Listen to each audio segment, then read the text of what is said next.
Let's roll!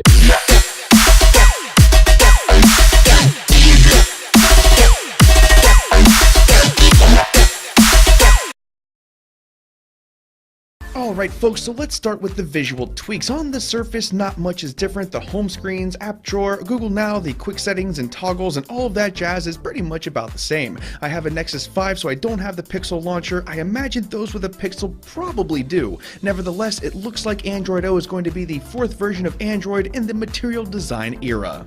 Things are not as they seem though. The notifications look the same, but they now include a new feature. You'll be able to silence notifications for an individual application for 15, 30, or 60 minutes. Unlike the Do Not Disturb mode, which silences everything with a few exceptions, this one only silences notifications for that one app. The biggest changes come in the settings, and oh boy did they change a whole bunch. The front page of the settings app is far more simplified than prior versions of Android. A lot of the settings such as the keyboard, developer options, and others now rest inside one of these new categories. Similarly, things like the lock screen and the security have been bundled together to save space. There is one notable exception to this new rule. Originally, Bluetooth and NFC used to live in the network settings. Now these have their own little section called Connected Devices, and the cast option is now also there. Unlike in Nougat, there is no side drawer that pops out anymore, but the system search does still work. Also, the developer options and the system UI tuner are still accessible the exact same way as they've always been. They just now show up under the system section instead of right there on the main settings menu. Things look a lot different, but most of it still works the same way. It's just a matter of finding your way around. Now let's move on to some of the new features.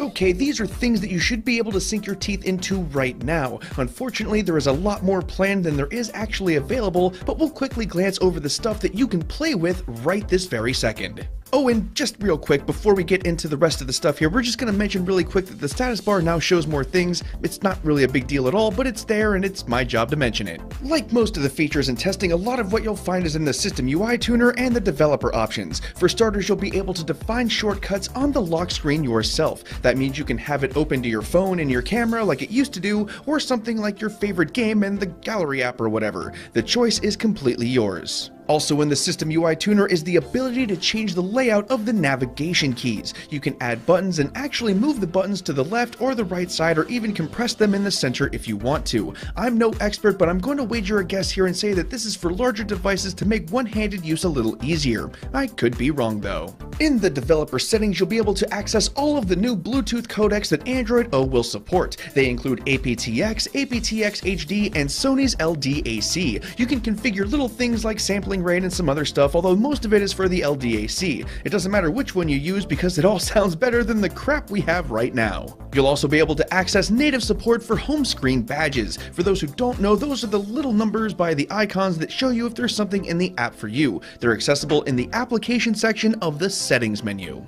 Okay folks, this one's just a little bit complicated. Android O has changed how you install things from unknown sources. Previously, you could just tick a box in the settings and then you're good to go. Now you have to manually give permission to the application you downloaded the APK from in order to do it. For example, if you download an APK over Google Chrome, you'll have to grant Google Chrome permission before you can install the file. It's a little thing, but it definitely helps with security. There are a couple of things that I was unable to test myself. Apparently, there is the option to change your device theme. The option rests under the display settings, but as you can see here, my Nexus 5X just doesn't have it. This is most likely for Pixel owners to check out, and right now it's essentially just a light theme and a dark theme like we've seen in years past. Oh, and applications now have something called notification channels. For instance, Facebook could have a notification channel for just likes and then a notification channel for just comments if it wants to. You can now control those, however, applications actually don't use this yet, so you really can't play with it. Finally, we will now mourn the passing of a feature that has been removed. You can no longer add the battery percentage to the icon, and that actually kinda sucks because I always used it. Just like Android Nougat, some of the best stuff is chilling out under the hood. I'm going to round all of these up really quick because they're either there and you can't see them, or they have been announced and not yet added. Hold on to your seats because this is gonna go quick.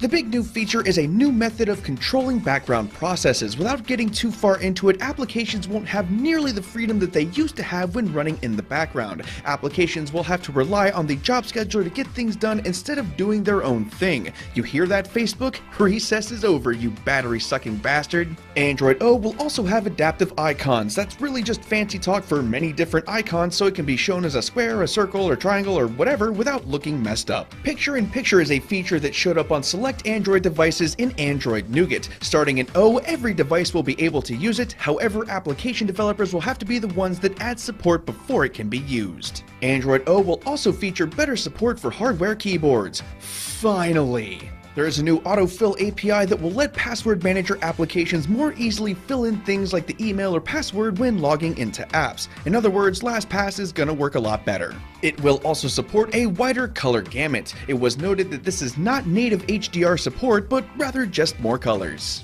App developers will now be able to use whatever font they want in their application instead of whatever the phone says. This is either going to rock or it's royally going to suck. You'll also find support for neighborhood-aware network mode on Wi-Fi. This will let your device communicate with nearby Wi-Fi devices without actually being connected to a Wi-Fi network. WebView multiprocessing is now officially a thing in Android O. Don't worry about it though, because you'll probably never actually use it. Finally, it was reported that there have been many optimizations made to the Android runtime, or ART. Essentially, apps will run faster and better. Okay, it's time to throw in the towel and call it a video. There have been maybe one or two small things that I forgot, but that's okay because my buddies over at AndroidAuthority.com are doing a whole series on Android O called Diving into Android O. I have that linked up in the video description below, and you should totally check it out if you want to learn more about any of these features. I am going to address one final question that I know I'm going to get asked. Is it okay to use this as a daily driver? Hell no. The Google developers have expressly stated that this is nowhere near stable enough to be run as a daily driver. Additionally, if you're on the Android beta like me, Google is going to try like hell to get you to roll back to Android 7.1.2, where we all apparently belong. Unless you're tech savvy and don't mind a bunch of problems, we don't recommend this one just yet.